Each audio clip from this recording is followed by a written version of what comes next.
Buenas tardes, compañeras y compañeros del doctorado en educación de la Universidad IEXPRO. Buenas tardes a nuestra asesora, la doctora Vivian Mazariegos. Voy a dar inicio a la presentación de mi trabajo de tesis que se titula La evaluación formativa en el área de física en el bachillerato vespertino del Centro Escolar Morelos de la ciudad de Puebla. Problemáticas más comunes que se tienen en el bachillerato es el alto índice de reprobados que se tienen en química, física, inglés y matemáticas. Como parte de la Academia de Matemáticas y de Física en el bachillerato vespertino del Centro Escolar Morelos, he propuesto entonces la implementación de la evaluación formativa como una alternativa para aminorar esta cantidad de reprobados, pero por el otro lado, de dejarles una educación más humana, con una evaluación precisamente más formativa, más, no solamente actualizada, sino ligada, más cercana a las competencias. Los muchachos pueden saber mucho, pero no saben luego aplicarlo. A veces también suceden accidentes fatales, simplemente por la ignorancia de un principio de la física. Entonces, es una de las cosas que me preocupa y precisamente por eso he decidido que debo de estudiar el proceso de evaluación formativa con mis alumnos en matemáticas y física, y esto es relativamente original en el país. Con la descripción del trabajo de investigación, pasaremos ahora al capítulo 2, que es el marco metodológico. En primer lugar, hablaremos del tipo de estudio que se va a realizar. En este caso, podríamos decir que tiene tanto la vertiente cualitativa como la cuantitativa. En la cualitativa hemos puesto una entrevista que se aplicará para 8 personas, 4 mujeres y 4 hombres. En la cuantitativa hemos pensado básicamente en una encuesta o cuestionario que se aplicará para aproximadamente 30 alumnos. Por desgracia, todavía no logramos que la población estudiantil esté completamente homogenizada. Por ello mismo, solamente estamos pensando en 30 alumnos de los dos grupos, tercero A y tercero B, del bachillerato vespertino del Centro Escolar Morelos. Con el marco conceptual o capítulo 3, en él veremos básicamente el concepto de evaluación. Como sabemos, existen por lo menos 3 tipos de evaluación escolar, que son la evaluación diagnóstica, que se da siempre al principio de el semestre, cuando van a iniciar las clases, solamente para ver en qué situación llegan los alumnos a nosotros, en qué situación académica, cuáles son sus saberes, digamos, con los que cuentan. Después está la evaluación sumativa, que es una evaluación comúnmente utilizada por la mayoría de los profesores para designar calificaciones. Y muchas veces también significa un corte del proceso enseñanza-aprendizaje porque se cree que después de eso ya no se puede aprender más sobre el tema.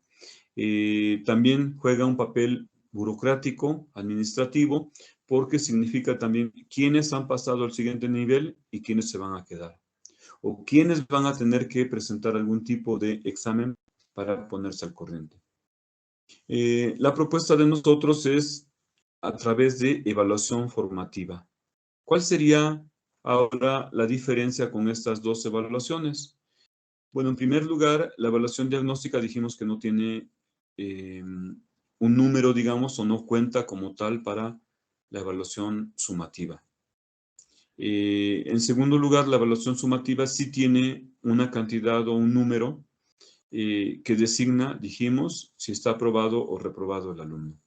Pero en el caso de la evaluación formativa, podemos decir por principio de cuentas que es continua, que no es un proceso que se termine en un solo momento, sino a lo largo de todo el proceso de enseñanza-aprendizaje se puede seguir aprendiendo.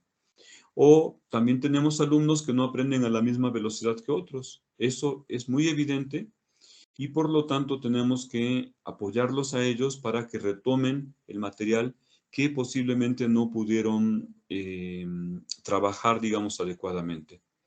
Entonces, ¿cuál es la característica de la evaluación formativa? Pues ya dijimos que es continua, pero también que pone en juego los saberes de los estudiantes, o podemos decir que moviliza sus saberes.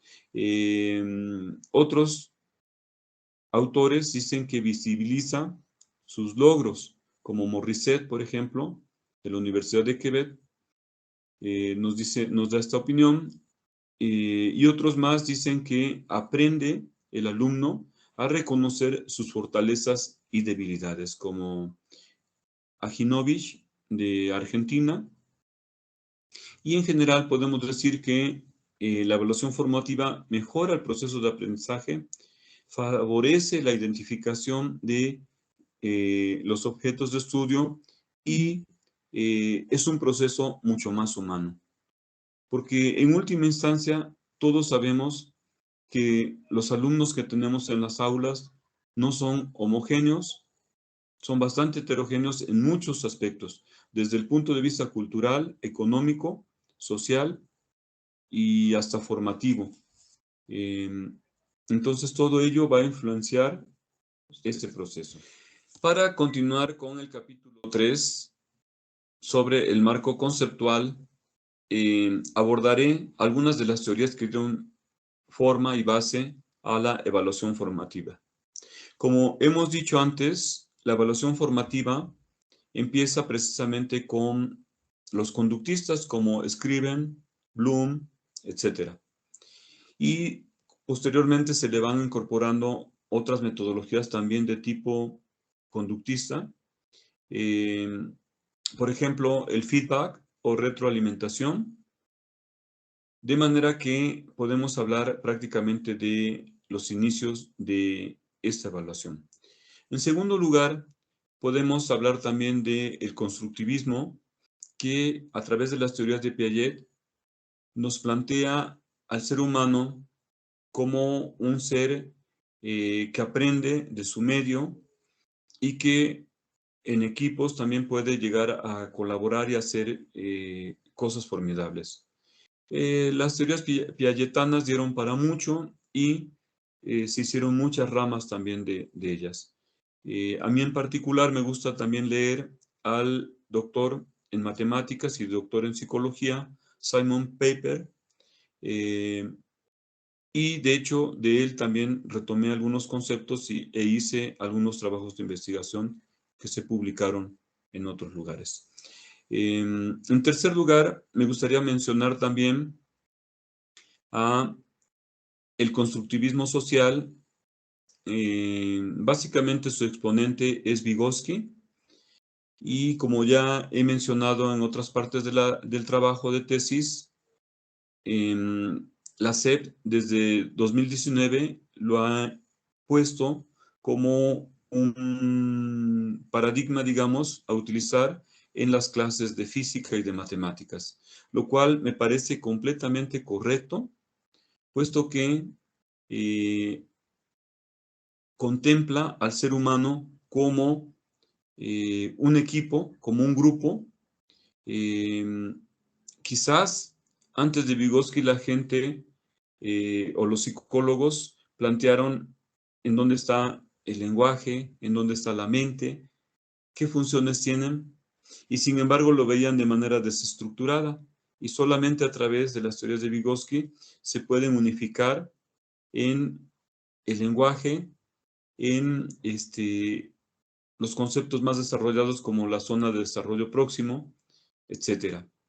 Creo que también el constructivismo social ha dado mucho para la evaluación formativa y prácticamente es afluente principal en la evaluación formativa francófona. Finalmente, quisiera hablar de la bibliografía y quisiera mencionar que se ha tratado de abrevar en fuentes bibliográficas de las mejores, como Perronaud, como Angie Novick, como Morissette, como César Cole, etc. Considero que el trabajo está hecho con el corazón y básicamente porque después de 35 años de impartir matemáticas y de impartir también física, eh, todavía no encontramos una metodología adecuada para lograr que nuestros alumnos alcancen los objetivos que se plantean en los programas, y también hemos sufrido, por desgracia, los recortes de programas, como es el caso de matemáticas en el bachillerato, o también recorte de horas en el caso de física, y pues todo esto va minando la calidad educativa, pero como decimos, o como estoy proponiendo, la evaluación formativa posiblemente nos ayude a mejorar este panorama que es un poco triste. Muchas gracias por escuchar y esperaría sus opiniones.